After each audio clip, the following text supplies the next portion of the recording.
Hola a todos, qué alegría estar con ustedes en nuestra clase número 6. Espero que si han visto todo el contenido, ustedes puedan ver cómo entienden mejor su Biblia, cómo entienden específicamente mejor su Antiguo Testamento. La última clase nosotros hablamos sobre la liberación del pueblo de Israel que estaba en Egipto, y hoy lo que vamos a hablar en esta sesión es de qué sucedió después de la liberación, y vamos a hacer un marco muy global de lo que continuó en todo el Pentateuco.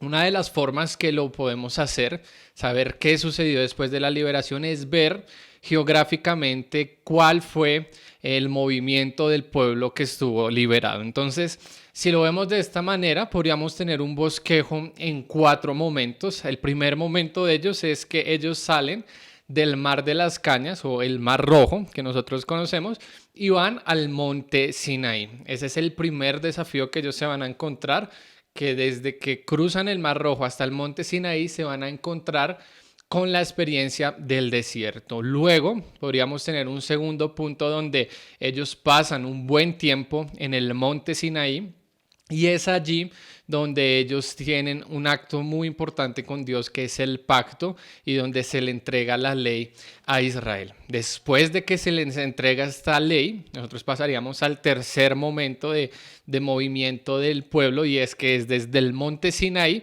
hasta la estepa de Moab, hasta un lugar al otro lado de la tierra prometida, que es ahí donde se sitúan para conquistarla, pero es ahí donde vamos a tener el gran discurso de Moisés, que es todo el libro de Deuteronomio.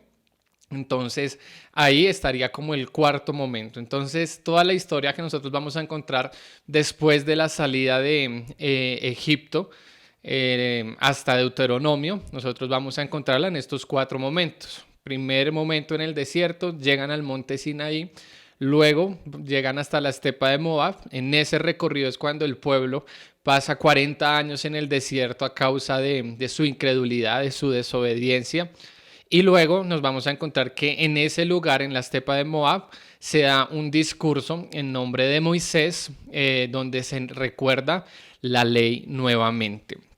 Ahora, me gustaría que para esta clase de hoy nosotros pudiéramos recordar que el Pentateuco, su género literario, tiene grandes partes narrativas que nos cuentan historias, pero también que tiene una gran parte que es legislativa, donde se nos dan muchas leyes.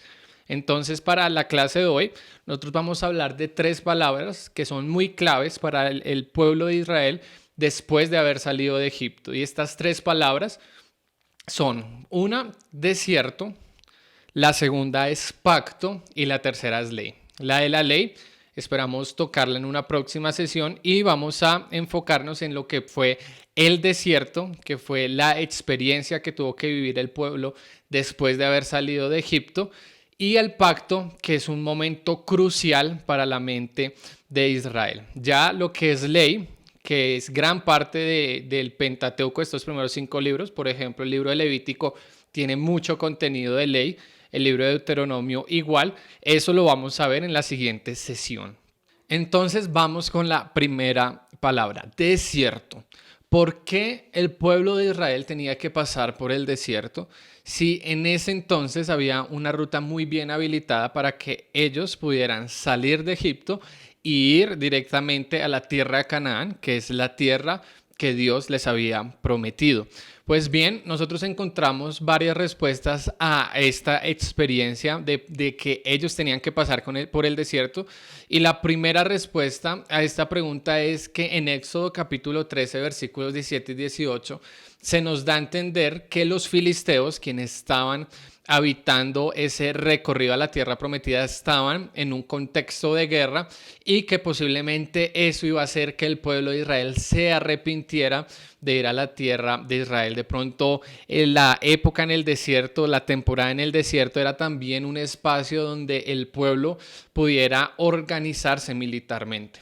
Entonces, en Éxodo 13 y 17 se nos explica que por ese contexto y por evitar que el pueblo retrocediera, ellos no cogieron el camino más fácil hacia la tierra prometida. Además, en Deuteronomio capítulo 8, versículos 2 y 3, Dios habla también de que el desierto era un lugar donde se puso a prueba la fe de Israel.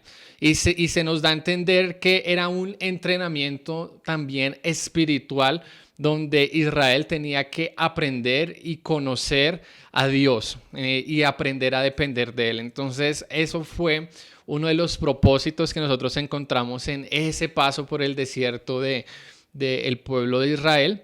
Y también podríamos decir que eso ya estaba dentro del mismo plan de Dios. Desde el mismo momento que Dios habla con Moisés y le dice que tiene la tarea grande de liberar al pueblo, le dice que una señal va a ser que el pueblo va a venir a ese mismo monte donde estaba Moisés a adorarlo. Entonces parece que esa fue también la idea desde el principio. Entonces, cuando nosotros hablamos de desierto, podríamos decir que fue el primer desafío con el que se encuentra este pueblo que fue liberado. Entonces nos vamos a encontrar que esta etapa por el desierto tiene dos momentos.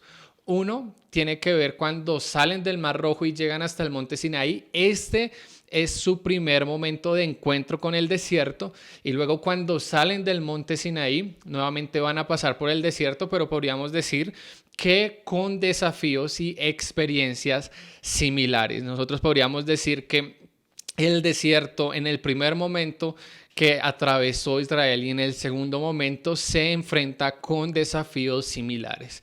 Entonces, ¿cuáles son esos desafíos? Bueno, pues caminar por el desierto para el pueblo de Israel significa enfrentarse a la sed y el hambre.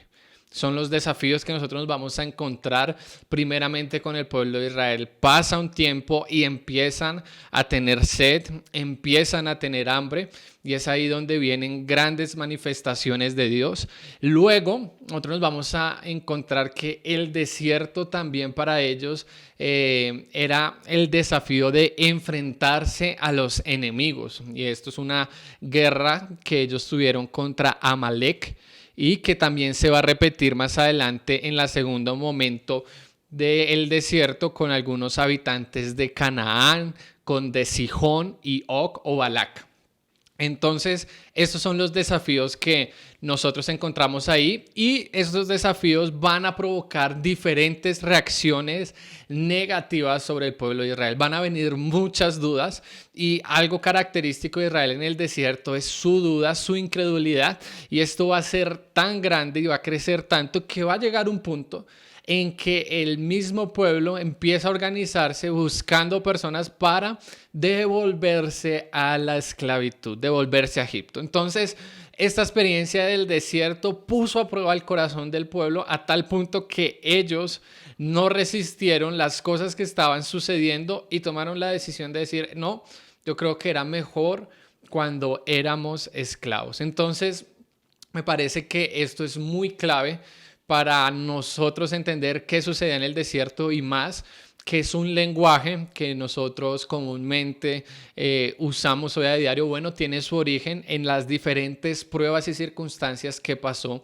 el pueblo de Israel. Ahora, no todo lo que sucedió en el desierto fue malo, porque también existe la posibilidad de en medio del desierto encontrar amigos, y esto no lo podríamos decir referente a Jetro, que fue el suegro de Moisés. Él se encuentra con Moisés, primero reconoce a Dios que liberó todo el pueblo, pero le da un consejo muy trascendental a Moisés, y en cierta manera que lo ayudó a prepararse para lo que venía. Entonces, todos estos desafíos, algunos muy fuertes para el pueblo de Israel, nos dejan ver que ahí el pueblo experimentó una gran crisis de fe, que era donde su confianza en Dios, en ese Dios que ellos pudieron ver en manifestaciones gigantescas de liberación y de poder, cómo esas situaciones se empiezan a olvidar por pasar por diferentes necesidades en el desierto. Entonces, si nosotros tenemos en vista esto que sucedió en el desierto, nosotros podríamos pensar por un momento en estos protagonistas del desierto. Podríamos decir que en todo lo que se habla del desierto, nos encontramos con el pueblo de Israel nuevamente, pero con una actitud muy negativa. El pueblo de Israel no se le describe como un pueblo que tomó su libertad con valentía, sino que era un pueblo que primero constantemente se quejaba.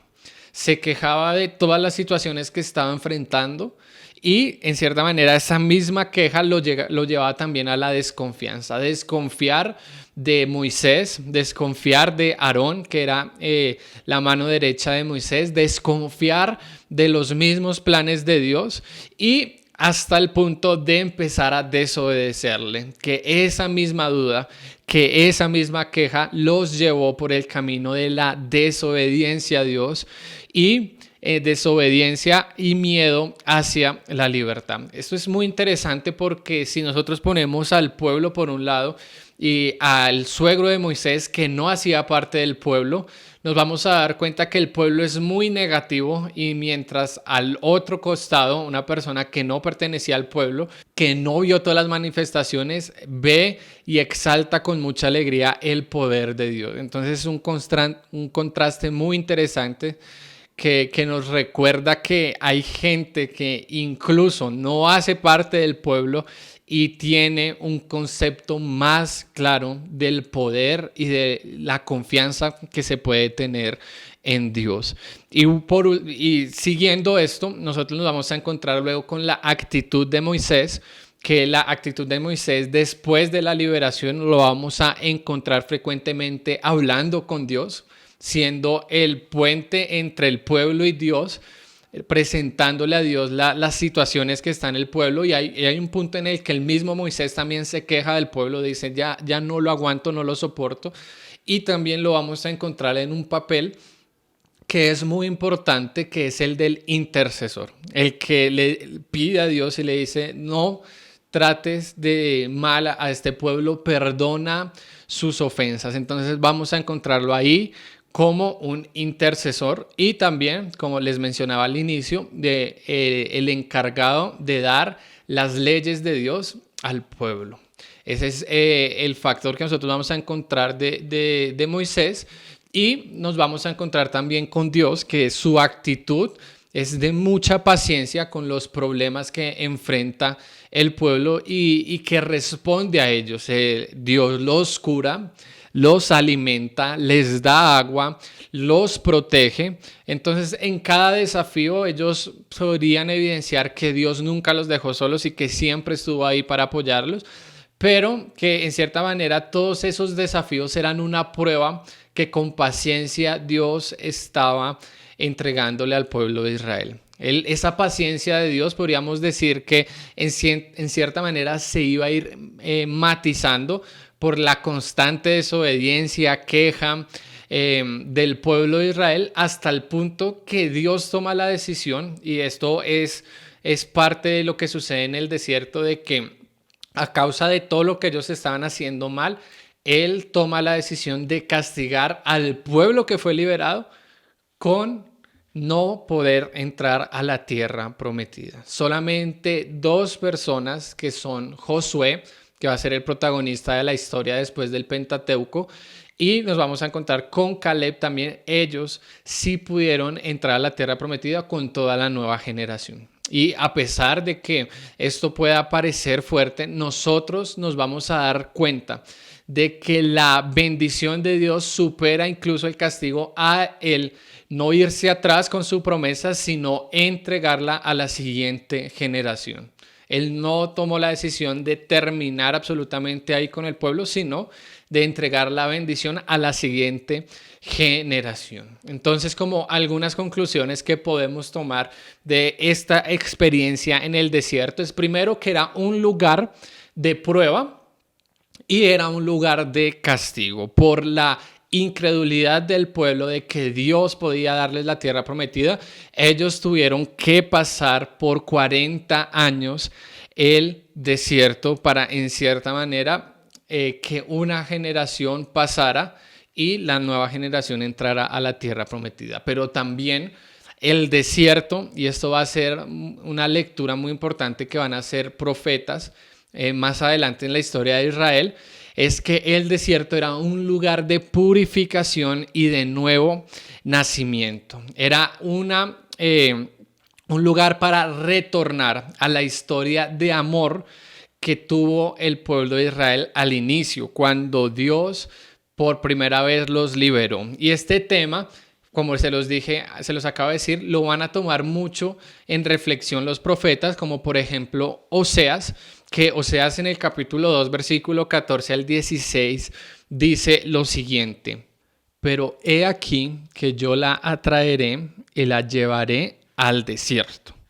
y hablaré a su corazón y le daré sus viñas desde allí, y el valle de Acor por puerta de esperanza. Y allí cantará como en los tiempos de su juventud y como en el día de su subida de la tierra de Egipto.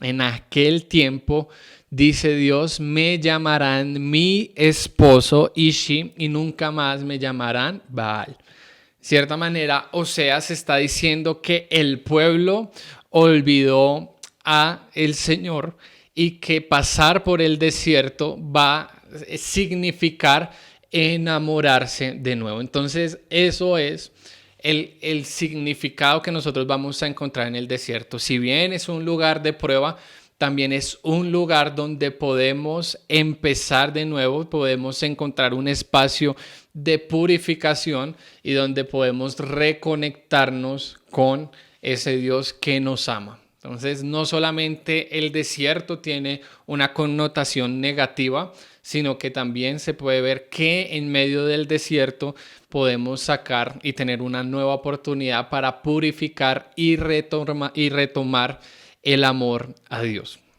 La segunda palabra clave de todos los acontecimientos que vinieron después de la liberación está en la palabra pacto. Ya hablamos de desierto, ahora quiero que hablemos de la palabra pacto, porque esta palabra es la protagonista cuando el pueblo de Israel llega al monte Sinaí. Y es que en el monte Sinaí sucede algo muy importante, y es que es en ese momento donde podríamos decir que se cumplió la misión. En Éxodo 3:12, miren, Dios le dice a Moisés, y Dios le contestó: yo estaré contigo, y esta es la señal de que yo mismo te envío.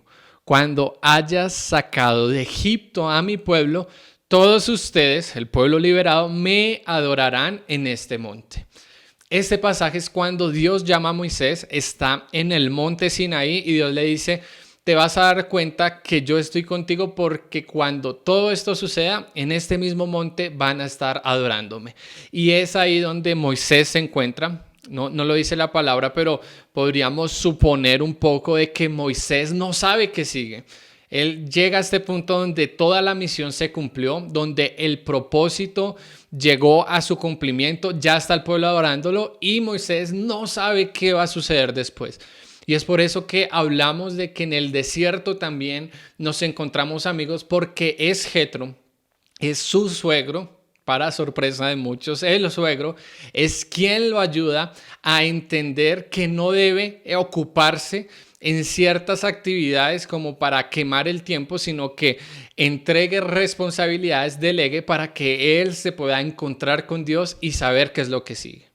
Ese consejo permite que Moisés se libere un poco de tiempo de las ocupaciones del pueblo, de los asuntos que ellos tenían, y le permite a Moisés encontrarse con Dios. Y es ahí donde se plantea un pacto.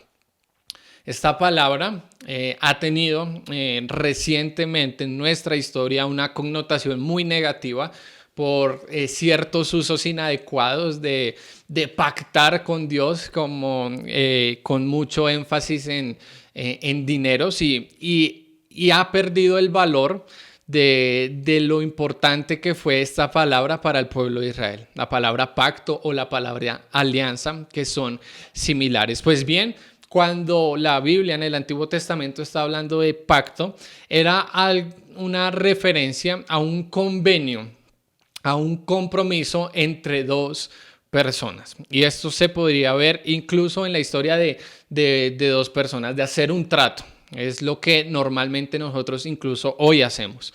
Pero entonces en ese convenio quedaba muy claro que cuando alguna de las dos partes fallaba, pues el pacto se rompía, el compromiso que habían adquirido se llegaba a su fin.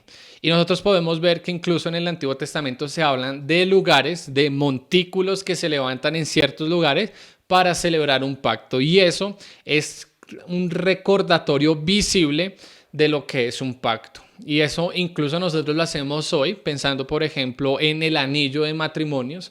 Es una visión de un pacto, es hacer visible un pacto, un compromiso de una pareja de ser fieles hasta la muerte. Eso era la idea de pacto. Pero cuando nosotros pensamos en esta palabra con Dios, el pacto con Dios, nosotros tenemos que saber si se refiere a un pacto mutuo, de un compromiso mutuo o un pacto unilateral.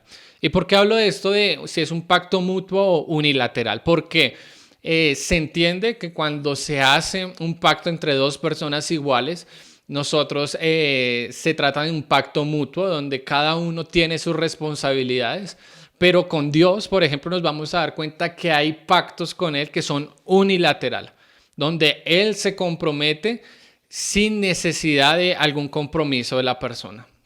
Por ejemplo, cuando sucedió todo el episodio de Noé, estos relatos nos cuentan que Dios hace un pacto de que algo así no iba a suceder de nuevo. Y este pacto tiene también su recordatorio visible con el arco iris, si ustedes recuerdan ahí ese pasaje, pero se habla de que es un pacto que Dios hace con Noé sin esperar nada de Noé. Él no le dice, yo no voy a hacer que esto vuelva a suceder, pero Noé tienes que hacer esta cosa. No, él dice, esto no va a suceder y punto. Pero cuando nosotros llegamos a este compromiso de Sinaí, que era muy importante para el pueblo porque es ahí donde nace realmente como pueblo de Dios, nosotros vamos a dar cuenta que es un pacto en cierta manera mutuo. ¿Por qué? Porque consiste en que Dios se va a comprometer con el pueblo a salvarlo, a cuidarlo, pero el pueblo también debe comprometerse a respetarlo y a darle culto solamente a él. Entonces miremos, por ejemplo, lo que dice Éxodo capítulo 19, versículos 4 al 6. Miren esto, dice, ustedes han visto lo que yo hice con los egipcios y cómo los he traído a ustedes a donde yo estoy, como si vinieran sobre las alas de un águila. Así que si ustedes me obedecen en todo y cumplen mi pacto, mi alianza, serán mi pueblo preferido entre todos los pueblos, pues toda la tierra me pertenece. Ustedes me serán un reino de sacerdotes, un pueblo consagrado a mí. En este pasaje nosotros nos encontramos que en el versículo 4 Dios le está recordando al pueblo lo que Él hizo por ellos, la liberación. Y con base en esto que Dios les dice es que los invita a entrar a un pacto y en una alianza. Para nosotros hoy normalmente nos parece muy normal decir, bueno, comprometerse a que Dios sea su único Dios es algo normal. Pero debemos entender que para la época antigua, entre más dioses tenía una persona, era más bendecida, estaba más protegida, tenía más oportunidades de sobresalir. Entonces, comprometerse con un dios en la antigüedad no parecía una buena idea porque en cierta manera se limitaban. Entonces, este compromiso implicaba algo muy importante para Israel y para todos los pueblos de reconocer a un único Dios, en un contexto donde todo era Dios y donde entre más dioses habían, pues era muchísimo mejor. Moisés propone esto al pueblo y el pueblo acepta. Y cuando el pueblo acepta es cuando viene entonces después estas leyes que nosotros encontramos en el Pentateuco donde tienen gran protagonismo los 10 mandamientos. Eso lo vamos a dejar para la siguiente lección para hablar un poco sobre la ley, pero cuando ya se entrega la ley, se celebra el pacto, entonces pasa algo muy importante y es que Dios les da unas indicaciones al pueblo de qué tienen que hacer para simbolizar la presencia de Dios en ellos. Y es ahí donde viene para ellos la construcción del tabernáculo con todas sus indicaciones que no se prestan para una lectura devocional, que debemos evitar encontrarle un sentido figurado que no corresponde al texto, simplemente son las instrucciones que Dios da para el lugar que va a simbolizar su presencia en medio del pueblo. Esto es importante porque al final del libro del Éxodo se dice que este lugar que se construyó, Dios vino y entró en él, hizo su presencia. Entonces, si nosotros miramos desde Éxodo 1, donde las personas, donde el pueblo se preguntan ¿dónde está Dios? Y nos encontramos al final del libro de Éxodo, donde toda la grandeza de Dios viene a habitar con el pueblo. Podríamos decir que todo el libro del Éxodo nos muestra un acercamiento progresivo de Dios al pueblo, manifestándole su amor, su poder, su misericordia y sus nuevas oportunidades. Porque es interesante que con todas estas instrucciones que estaba recibiendo Moisés de parte de Dios, mientras tanto el pueblo abajo de la montaña se empieza a hacer preguntas y dice, oiga, ¿qué le habrá pasado a Moisés? ¿Será que murió? Y toman la decisión de decir, no, si este man murió, nosotros no podemos quedar en medio de esta situación sin un Dios. Así que le dicen a Aarón, la mano derecha de Moisés, le dicen, constrúyenos un Dios y hacen y rompen el pacto que habían hecho con Dios. No habían pasado más de 40 días cuando ya habían fallado al pacto. Se dice la historia que cuando Moisés bajó de la rabia de ver todo lo que estaba sucediendo, rompió las tablas de la ley, las tablas que le fueron entregadas, y vino ahí un momento súper difícil para el pueblo, pero lo que podríamos recordar es que aun cuando el pueblo rompió el pacto, nosotros nos damos cuenta que Dios fue misericordioso y les dio una nueva oportunidad, y es cuando viene la renovación del pacto. Y esto va a ser la historia constante de Israel. Israel cómo falla a un compromiso que hizo con Dios y aún así cómo Dios sigue fiel al pacto. Entonces, si bien hablamos de que era un pacto mutuo, también podemos decir que este pacto, a fin de cuentas, era un pacto unilateral, porque a pesar de que el pueblo de Israel fue muy desobediente a ese compromiso, Dios permaneció fiel.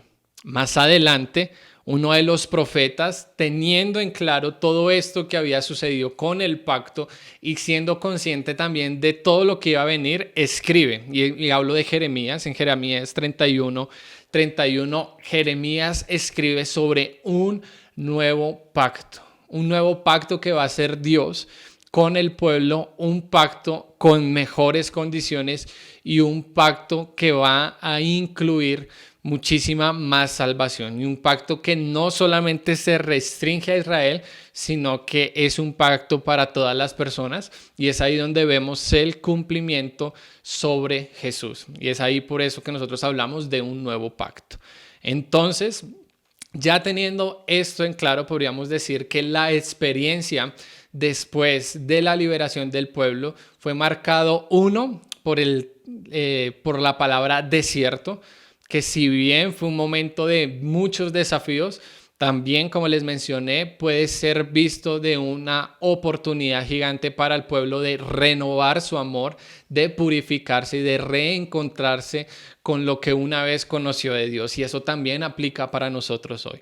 Y también nosotros nos encontramos que después de la liberación vino el pacto. Y es el pacto donde Dios tiene y quiere revelarse como un Dios cercano, como un Dios que se compromete a tener una relación.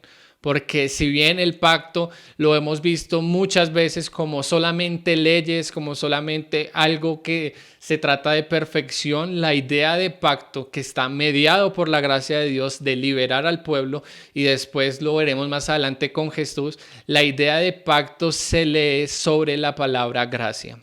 Sobre la palabra gracia de que Dios ha actuado en favor de nosotros. Entonces, en este momento de pacto para el pueblo de Israel, era la oportunidad para ellos encontrar a un Dios que nos permite relacionarnos con Él. Estas dos palabras son muy importantes para el pueblo y nos dejan preparados para pensar en la tercera palabra que vamos a ver en la próxima clase, que es la palabra ley.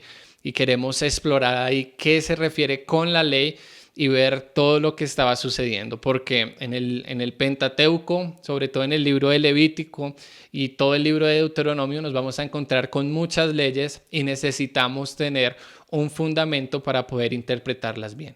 Por ahora es importante que recordemos que después de la liberación, esta experiencia del desierto y del pacto marcaron a Israel y les dio la oportunidad de conocer más profundamente a Dios. Eso fue lo que continuó en la historia. Y con eso terminamos nuestra clase de hoy. Espero que les haya sido muy productivo, que ustedes puedan aprender bastante y que puedan de pronto ver con mejores ojos la palabra desierto, que es una oportunidad, y que podamos entender que esta palabra pacto no solamente se trata de dinero como se habla ahora, sino que es la oportunidad de relacionarnos con Dios, y que a pesar de que nosotros constantemente le fallamos a Él sigue fiel a su pacto. Si tienen preguntas, recuerden que pueden enviarlas con los profesores de sus materias o pueden enviarlas al número que están apareciendo en pantalla y con gusto las resolveremos en el camino. Dios los bendiga y que tengan una buena semana. Chao.